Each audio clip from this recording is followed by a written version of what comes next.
Suppose the hypothetical situation arises where Warren Buffett calls you on the phone to tell you that Elon Musk has contacted him about writing an insurance policy on his proposed mission to and subsequent colonization of Mars.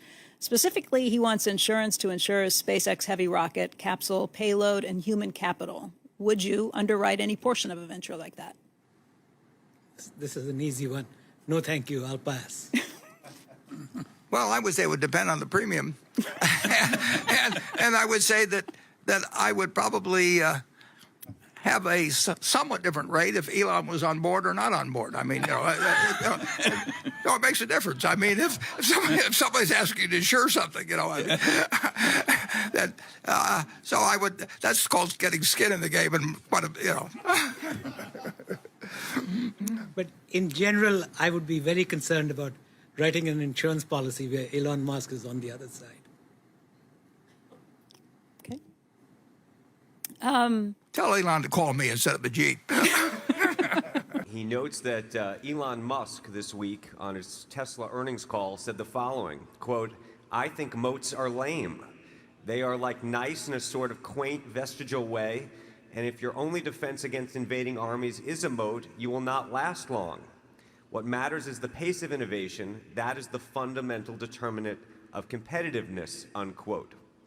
So Warren, it seems the world has changed. Business is getting more competitive, pace of innovation, technology is impacting everything. Is Elon right? Let me add to that one, Warren. Elon says a conventional moat is quaint, and that's true of a puddle of water. And he says that the best moat would be to have a big competitive position, and that is also right. It's ridiculous.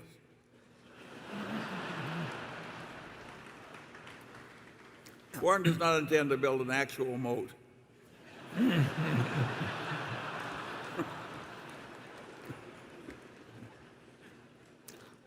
Even though they're quaint. Yeah. There's certainly a great number of businesses. This has always been true, but it does seem like it. The pace has accelerated and so on in recent years.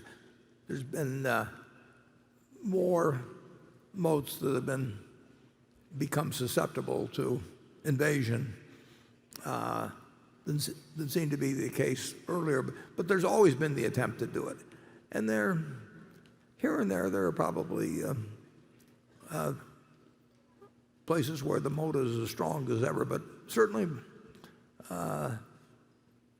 you can certainly should be working at improving your own moat and defending your own moat all the time. And Elon may turn things upside down in some areas. I don't think he'd want to take us on in candy, but and we've got some other businesses that wouldn't be so easy to. You can look at something like Granimals out there in the other room, and it won't be technology that takes away the business in Granimals. It may be something else that catches the young kid's fantasy or something, but there are some pretty good moats around.